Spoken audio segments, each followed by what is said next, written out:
Bismillahirrahmanirrahim. Using the elimination method, we have to solve the given equations.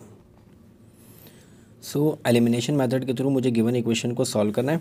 The given equations are x plus y is equals to 16 and x minus y is equals to 0. अब elimination method में हमें दो variables हैं x और y. दोनों variables में किसी एक variable को यहाँ से eliminate करना है, ख़त्म करना है.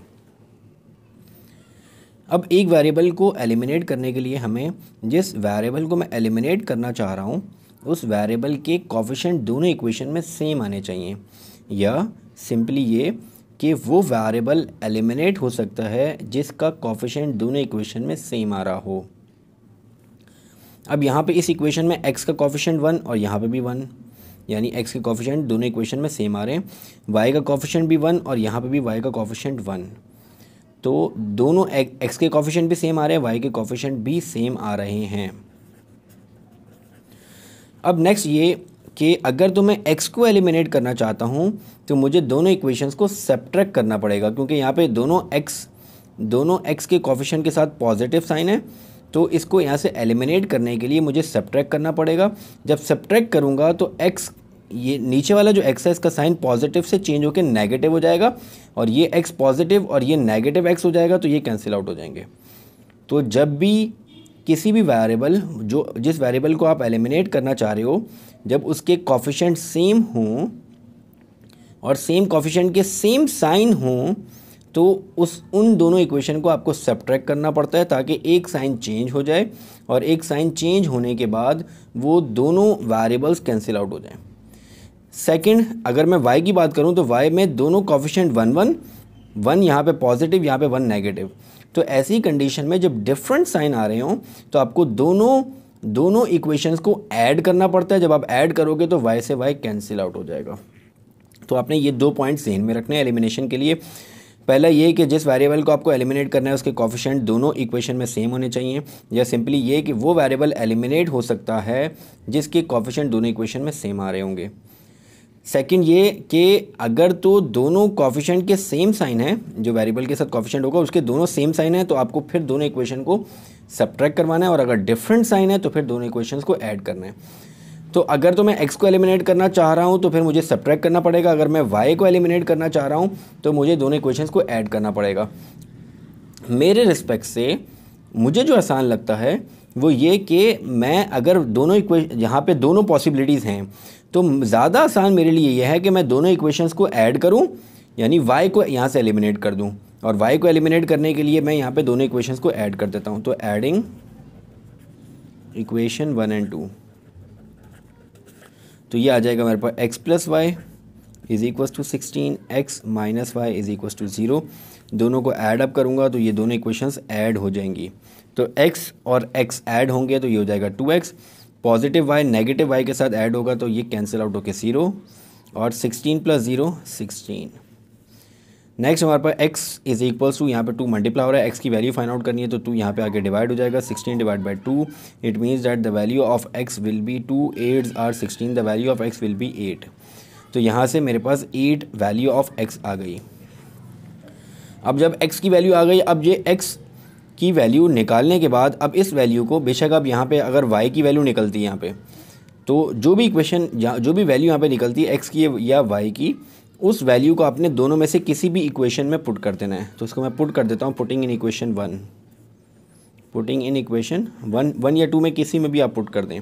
तो इक्वेशन 1 है मेरे पास x plus Y is equal to 16. So x is 8 plus Y is equal to 16. So y is equal to 16 minus 8. So the value of y is also 8. 16 minus 8 is 8. तो हमारे पास यहाँ पे आ जाएगा x की वैल्यू 8 और y की value भी 8. That is the solution set. तो x की वैल्यू भी 8 आ गई और y की वैल्यू भी 8 आ गई पार्ट ए में. Now part B. अच्छा, अब यही सेम कंडीशन यहाँ पे हमारे पास बन रही है. यहाँ पे हमारे पास दोनों x के कोफिशिएंट सेम है, दोनों y के कोफिशिएंट भी सेम है. x के कोफिशिएंट दोनों पॉजिटिव है, y के कोफिशिएंट एक पॉजिटिव एक नेगेटिव है. तो यहाँ पे पहले मैं एक दफ़ा इक्वेशंस लिख देता हूँ. ये मैंने पहली इक्वेशन लिखी और ये मैंने दूसरी इक्वेशन लिख दी. अब मैंने आपको बताया कि आसान मुझे ये लगता है कि जिस वेरिएबल के साइन डिफरेंट हैं उनको मैं कैंसिल आउट कर लूँ पहले. तो यहाँ पे मैं y को कैंसिल आउट करूँगा, तो जब y यहाँ से कैंसिल आउट होगा तो y को कैंसिल आउट करने के लिए मुझे दोनों इक्वेशंस को ऐड करना है। तो मैं यहाँ पे कर देता हूँ एडिंग इक्वेशन 1 एंड 2। तो दोनों इक्वेशंस को ऐड करूँगा तो ये आ जाएगा x minus Y is equals to 5, x plus Y is equals to 19। दोनों इक्वेशंस ऐड अप होंगी तो x plus X 2x, positive y negative y में ऐड होगा तो कैंसिल आउट हो जाएगा। और 15 प्लस 9 15, 16, 17, 18, 19, 20। सो नाउ x की वैल्यू निकालने के लिए 20 डिवाइड बाई 2 और the value of x will be 10। ये वैल्यू ऑफ x आ जाएगी हमारे पास 10। अब x की वैल्यू आप किसी भी इक्वेशन में पुट कर दें। इसको मैं इक्वेशन 1 में पुट करवा देता हूँ।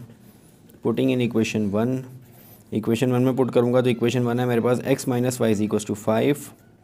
x की वैल्यू हम निकाल चुके हैं 10 minus Y is equals to 5।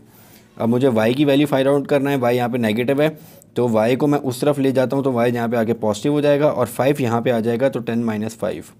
सो यहाँ पे आ जाएगा 5 is equals to Y. 5 is equals to Y या y is equals to 5। It means that यहाँ पे x की वैल्यू आ गई मेरे पास 10, सेकेंड पार्ट में x की वैल्यू 10 और y की वैल्यू 5। पार्ट बी, यहाँ हमने कुछ मिस्टेक किया, आंसर डिफरेंट आ रहा है। आंसर आ रहा है हमारे पास 12 और 7। ये 50, ये गलत किया ना। 15 plus 9, 9 plus 5, 9, 10, 11, 12, 19, 20, 21, 22, 23, 24। It is 24।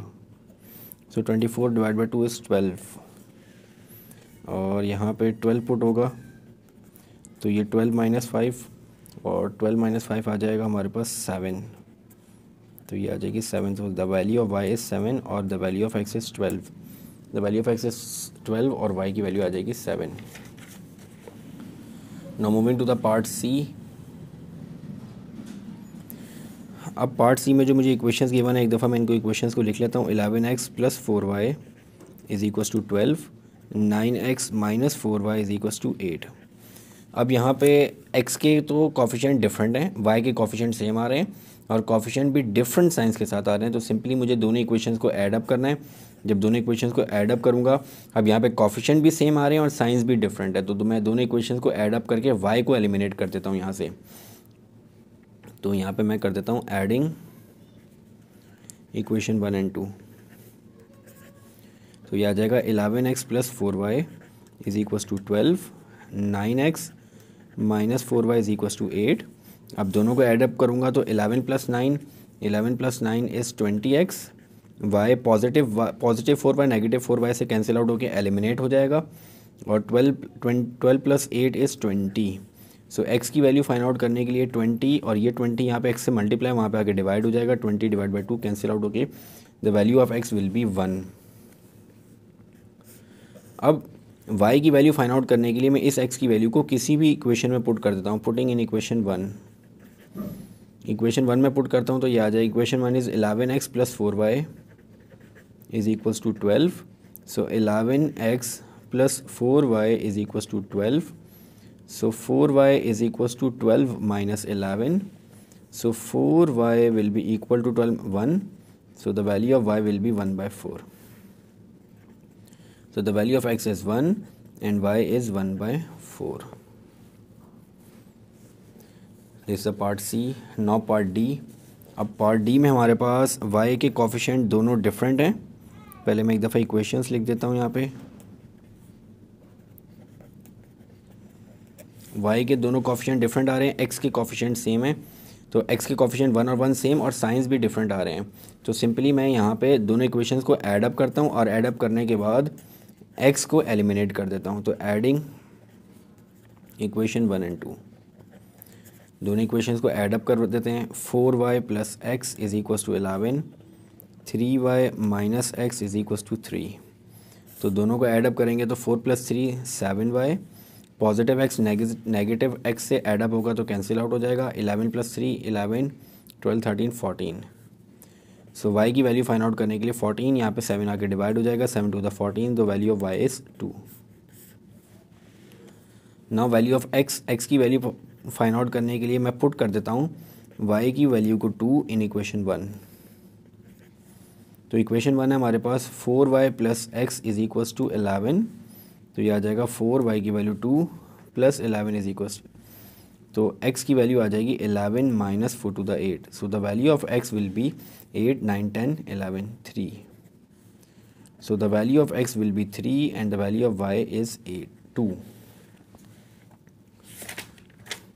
Now the part E. Part E हमारे पास 3x plus y. 3x plus y is equals to 5 और x plus y is equals to 3. यहाँ पे x के कोफिशिएंट डिफरेंट हैं और y के कोफिशिएंट सेम हैं. x के कोफिशिएंट सेम हो भी सकते हैं, हम कर भी सकते हैं, लेकिन जब y के सेम है तो हम वर्किंग y के ऊपर ही करते हैं. अब y के कोफिशिएंट सेम है लेकिन साइंस सेम आ रहे हैं, तो मुझे साइंस डिफरेंट चाहिए. और जब भी साइंस सेम आता है तो दोनों इक्वेशन को सब्ट्रैक्ट किया जाता है. तो मैं यहाँ पे सब्ट्रैक्ट करवा देता हूँ. Subtracting equation 2 from equation 1. Subtract करते हुए फ्रॉम के बाद जो इक्वेशन लिखी जाती है वो पहले जो इक्वेशन बाद में होती है फ्रॉम के, वो पहले लिखी जाती है. तो मुझे इक्वेशन 1 को पहले लिखना था, तो मैंने फ्रॉम के बाद इक्वेशन 1 लिखी है. तो इक्वेशन 1 पहले आ जाएगी और इक्वेशन 2 बाद में आएगी. अब सब्ट्रैक्ट करने के लिए साइन चेंज हो जाएंगे. सो यहाँ पे अब 3x माइनस एक्स, अब ये x पॉजिटिव था लेकिन जब सब्ट्रैक्ट किया तो इस साइन चेंज हो गया. अब इस x के साथ नेगेटिव साइन है. सो 3x पॉजिटिव और minus x, so 3x minus x will be 2x. अब पॉजिटिव y और इस y के साथ अब नेगेटिव साइन है, तो positive y negative y cancel out हो जाएंगे. और 5 अब इस 3 के साथ नेगेटिव, तो 5 minus 3 is 2. Now the value of x will be 2 divided by 2. ये कैंसिल आउट हो जाएगा, the value of x will B 1. ये आ जाएगी x की वैल्यू. अब इस x की वैल्यू को मैं किसी भी इक्वेशन में पुट कर देता हूँ. Putting in equation 1. इक्वेशन 1 है हमारे पास 3x plus Y is equals to 5. 3x की value 1 plus Y is equals to 5. So the value of y will be 5 minus 3. The value of y will be 2. So it means that इस equation में हमारे पास x की value होगी हमारे पास 1 और y की value होगी 2. Now the part F. The given equations are 2x plus 3y is equals to 5, 2x plus 7y is equals to 9. अब यहाँ पे x के कोफिशिएंट सेम हैं और y के कोफिशिएंट डिफरेंट हैं, और x के कोफिशिएंट सेम के साथ सेम साइन है. तो जब भी सेम साइन होता है तो दोनों इक्वेशन को सब्ट्रैक्ट किया जाता है. तो मैं सब्ट्रैक्ट करवा देता हूँ. Subtracting equation 2 from equation 1. So it will be 2x plus 3y is equals to 5. 2x plus 7y is equals to 9. अब साइन चेंज हो जाएंगे. ये पॉजिटिव था नेगेटिव हो गया, पॉजिटिव नेगेटिव हो गया, पॉजिटिव नेगेटिव. सो 2x minus 2x cancel out. Positive 3x minus 7y, तो it will B plus minus minus 4y और साइन आएगा बड़ी टर्म का. 7y बड़ी टर्म है, उसके साथ नेगेटिव है तो नेगेटिव आ जाएगा. और 5 minus 9, 5 minus 9 is 5 minus 9, 5 positive 9 negative, तो प्लस माइनस माइनस दोनों टर्म माइनस होंगे. 5 और 9 माइनस होंगे, तो 5 और 9 को माइनस करें तो आंसर आता है 4. साइन बड़ी टर्म का आएगा. 5 और 9 में से 9 बड़ी टर्म है, 9 के साथ नेगेटिव है तो नेगेटिव आ जाएगा. So it will be -4 divide by -4. ये -4 यहाँ पे आकर डिवाइड हो जाएगा, कैंसिल आउट. y की वैल्यू आ जाएगी 1. Putting this value in equation 1 to get the value of x. The equation 1 is 2x plus 3y is equals to 5. 2x plus 3y is equals to 5. 2x is equals to 5 minus 3 और 2x is equals to 8. So the value of x will be 4. तो यहाँ पे हमारे पास x की value आ जाएगी 4 और y की वैल्यू आ जाएगी 1. यहाँ पे हमारे पास पार्ट F का आंसर x की वैल्यू भी 1 और y की वैल्यू भी 1 आ रही है. एक दफ़ा चेक कर लेते हैं. 2x plus 3y is equals to 5, 2x plus 7y is equals to 9. Subtract कर दिया, ये कैंसिल आउट हो जाएगा. 3 माइनस y की वैल्यू तो 1 ही आ रही है, और 2x plus 3y is equal to 5 और y की वैल्यू यहाँ पे 1 पुट की. तो ये आ गया 3 वन ज़ा 3, यहाँ पे आगे जाएगा सब्ट्रैक्ट हो जाएगा। यहाँ हमने मिस्टेक किया ना, 5 माइनस 3 इज़ 2, और 2 से 2 cancel out, 2 divide by 2 cancel out होगा तो x की वैल्यू आ जाएगी 1। तो x की वैल्यू 1 और y की वैल्यू भी 1। सो पार्ट f तक यहाँ तक कंप्लीट हो गया। इंशाल्लाह नेक्स्ट वीडियो में हम नेक्स्ट पार्ट सॉल्व करते हैं। अस्सलामु अलैकुम।